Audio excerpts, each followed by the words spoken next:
Bon, alors là, second chantier, tout ce qui est une terrasse, donc il y a toute une terrasse là, tout là-bas carrelé,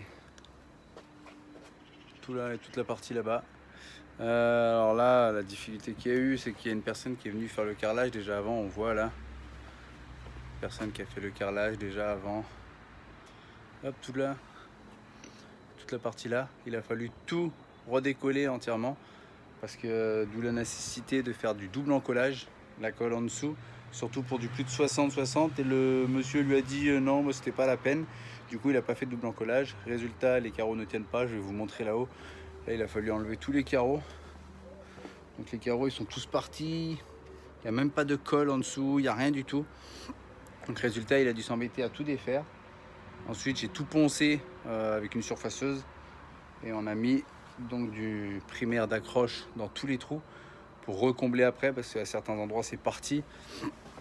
Et là on peut y voir, là il y a tout là aussi qui avait été fait, là, toute la partie là qui a été fait, les carreaux 60-60, et on voit les carreaux, il n'y a rien, la colle elle a même pas tenu en dessous. D'où la nécessité à chaque fois, je le dis et je le redis, hein, même à plein de clients, ça use plus de colle. Au-delà de 40-40, c'est double encollage systématiquement. Il n'y a pas à négocier ou quoi que ce soit. Si un artisan vous dit non, c'est si plus de 40-40, c'est double encollage. Donc voilà, là les carreaux, il n'y a même pas un pet de colle dessus et ils partent tout seuls, quoi. Vous voyez, encore là, quoi. Donc là il a encore tout ça à enlever, ça me fait vraiment peine pour lui. Tout ça à enlever, à nettoyer. Alors soit on va reponcer dessus, soit refaire un réagréage léger dessus avec un primaire d'accroche avant. Mais voilà, tout le temps faire un double encollage. Au-delà de 40-40, tout le temps double encollage, c'est systématique. Donc voilà, allez, je ferai quelques vidéos petit à petit, de temps en temps. Voilà, il y a tout là à faire, tout là, tout là, tout là et tout là-bas. Et là, ce qui va être amusant à faire, pas amusant, on peut dire ça, c'est que là, il y a des angles qui sont différents. Donc le but, ça va être tout là, de couper le carrelage pour repartir sur la même diagonale à chaque fois là-bas et là, pour qu'il y ait le même espace à chaque fois. Voilà, parce que sinon, si on part sur la continuité d'un bout à l'autre, et il faut qu'à chaque fois qu'il y ait le même espace quand on retourne. Vous verrez, je vous montrerai. Allez. Là, j'ai commencé tous mes éclairages pour arriver nickel là. Allez, on va commencer tout ça du carreau 60-60. Allez, c'est parti.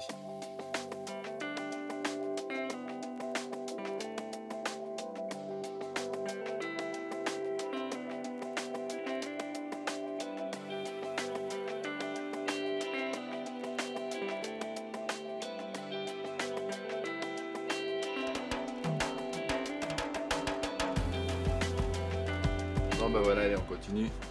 Là, j'ai posé donc tout ça là qui a été posé, toute la partie là, tout enlevé, nettoyé. Là, ce que j'ai fait hier, j'ai pris le temps, j'ai fait toutes mes coupes à sec, tout le tour. J'ai posé l'autre jour toute ma bande là, nickel, alignée là. Donc là, on voit, c'est tout aligné par rapport à l'autre. Et j'ai pris mon temps hier, j'ai fait toutes mes coupes à sec. Et puis comme ça, aujourd'hui, j'ai plus qu'à toutes les coller. Là-bas, pareil, ce que j'ai fait. Hop là, tout là, j'ai tout fait à sec. Pareil, pour que ça reste aligné encore là, et qu'il y ait l'alignement. Le but, c'est qu'il y ait une ligne, la ligne de joint qui continue tout le long et qui suit jusque là-bas. Alors ça prend du temps à faire ces mesures, prendre ces tracés nickel. Il faut prendre le temps de le faire. On arrive sur quelque chose après qui est nickel. Vous voyez ? Là, ça continue tout là. Le carreau il continue là. Continue là, c'est tout aligné. Et là, il y a celui-là, pareil, il est aligné là. On a quelque chose qui est nickel, qui est centré. Là, on est pile poil au centre. Là, on a un carreau entier, un entier là. Voilà. Ce que je dis à chaque fois, il faut prendre le temps de faire tous ces traits, tout nickel. Mais après, on tourne nickel. Allez, on va faire tous les carreaux à sec. Et pareil, les carreaux, quand on les pose, il n'y a pas besoin de les taper. Le maillet, c'est bien, juste de temps en temps un petit peu, mais c'est pas fait pour être tapé les carreaux. Normalement, si le sol il est bien droit, bien d'aplomb, le carreau il est juste là pour être posé. On met son peigne qui règle la hauteur après et qui règle les défauts. On lèche le carreau avec de la colle et après on pose du carreau. Il n'y a pas besoin de taper comme un malade, ça ne sert à rien du tout. Allez, parti. Très importante aussi, passer un primaire d'accroche. On le met dedans, hop, il est liquide et après donc on l'applique. Voilà. On applique au rouleau sur toute la surface. Il faut attendre que ce soit sec au toucher pour pouvoir le reposer par-dessus. Il n'y a pas besoin d'attendre plusieurs jours. En général, il faut le faire dans les 24 heures. En général, c'est toujours mieux. Après, on peut dépasser un peu. Là, j'ai pris celui-là. C'est pas le mieux parce qu'il n'est pas granuleux un peu au toucher. Moi, j'aime bien ceux qui sont un petit peu granuleux quand on y touche. Mais il va très bien aussi, hein. Voilà, c'est toujours mieux un primaire d'accroche. Ça permet à la colle et au carrelage de toujours mieux adhérer. C'est toujours une précaution en plus à prendre. Bon, bah voilà, le primaire. Il est passé, il y a juste à attendre qu'il sèche. En général, il faut attendre une demi-heure. Soit sec au toucher, une fois que c'est sec au toucher, on peut faire la colle dessus. C'est des étapes qui sont importantes, mais il y a beaucoup d'artisans qui négligent ces étapes-là. Alors il y a beaucoup de gens, vous avez des devis moins chers, des devis plus chers. Et c'est ce qui fait la différence entre le produit qu'on met dessus et d'autres qui ne le mettent pas. Dès que vous avez le dos tourné, ils ne le mettent pas. Et celui qui était là avant, toute cette partie-là, elle était carrelée avant. Il a fallu enlever tous les carreaux. Vous voyez, tous les carreaux qui sont là-bas, c'est tous les carreaux qui étaient posés là, parce que l'artisan qui était avant n'a pas mis de primaire d'accroche. Et c'est des carreaux 60-60. Il n'a pas fait de double encollage. C'est des choses qu'on met, le carreau, pouf, il part tout seul. Résultat, il a fallu tout gratter au perfo, toute la colle qu'il y avait. Ensuite, tout faire un surfaçage à la ponceuse béton, réparer les trous qu'il pouvait y avoir, remettre un primaire d'accroche et refaire le travail qui avait déjà été fait. Donc vouloir avoir l'artisan le moins cher, c'est bien.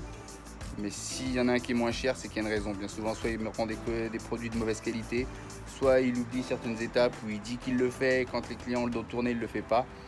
Alors moi, mes prix ne sont pas forcément les moins chers, c'est pas forcément les plus chers, mais toutes les étapes, je le fais. Je mets des produits de qualité et le travail, il faut qu'il soit fait de qualité parce que quand on regarde comme ça, on peut voir, c'est joli, c'est bien, c'est beau, c'est bien posé, mais par contre en dessous, vous voyez pas ce qu'il y a en dessous.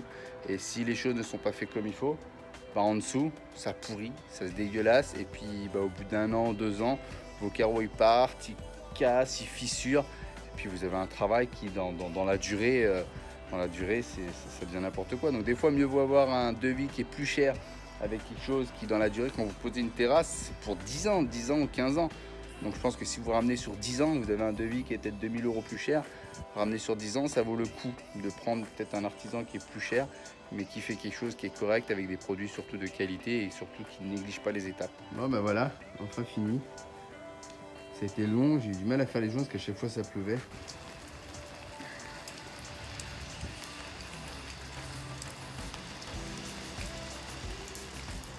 Mais voilà, du coup c'est fini, les joints sont faits.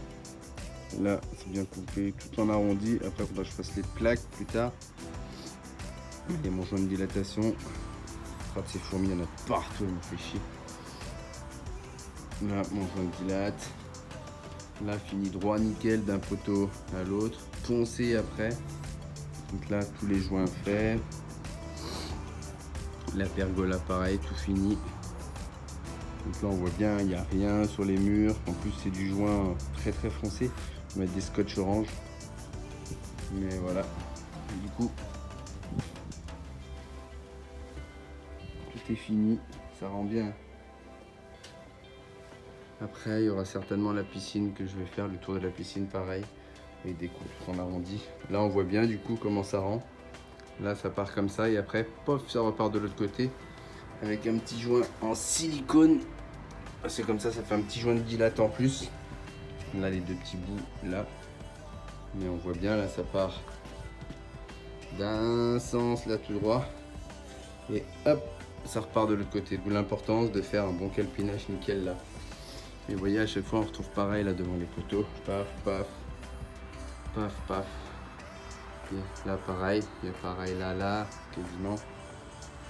Mais voilà, on a quelque chose qui est nickel. Là, sur un carreau plein, mais bon, il manquait un petit peu là. Donc du coup, j'ai dû recouper des tout petits bouts de carreau. Celui-là, tout petit.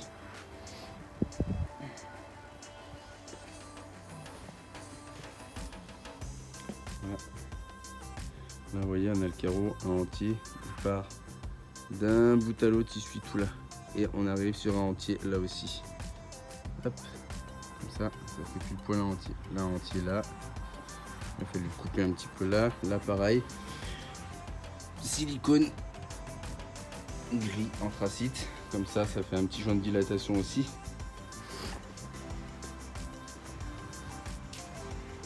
Là, on voit pareil, ça finit quasiment sur un entier là. Et là, il arrive là, le entier. Et quasiment là-bas. Donc vraiment, on a vraiment bien travaillé sur le calpinage. Là pareil, une jointe de dilate en silicone. Comme ça permet aussi de travailler. Là, les rebords des fenêtres fait aussi. Vous voyez qu'ils suivent dans la continuité. Hop, ça suit la continuité. Là, il y a juste là, normalement, j'aurais dû arriver au bord du mur là. Comme ça, j'aurais dû le suivre là. Tac. Sauf que c'était pas possible, hein, comme je vous avais expliqué pour ceux qui n'ont pas vu la vidéo. Si je faisais le truc là, le carrelage là, forcément, l'embranchement là des deux carreaux, se serait fait plus loin. Et du coup, le carreau là, il aurait fait comme ça, et celui-là, comme ça là. Donc l'intersection, elle aurait été là, et le carreau là, on n'aurait pas pu le couper pour que ça se rejoigne. Donc il serait pas arrivé bord à bord. Donc pour qu'il puisse y avoir une continuité là, j'étais obligé de le faire comme ça.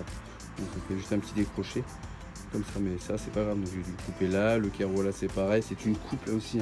C'est pas un carreau plein, mais voilà, ils sont coupés des deux côtés.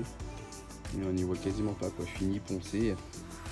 Là pareil, pour suivre, j'ai dû tout couper là d'un bout à l'autre. Pareil, poncer après.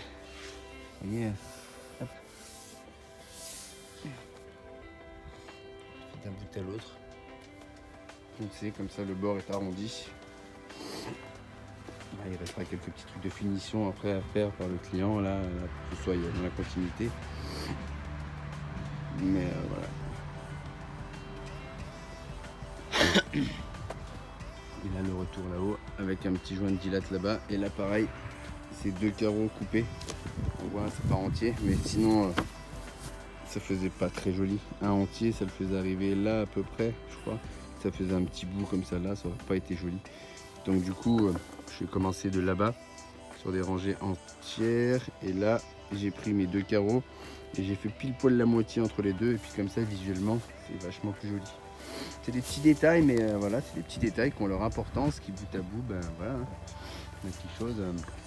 Voilà, vous voyez, pareil, hein, d'un bout à l'autre, de là jusque là-bas, je sais pas combien il y a, mais bon, il y a un paquet. Déjà de là à là, il y a 8 mètres.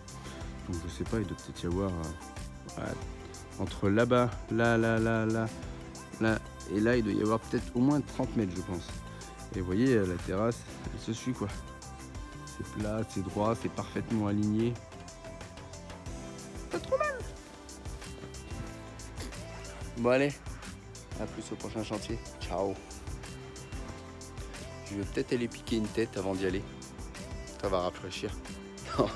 Allez, ciao, prochain chantier.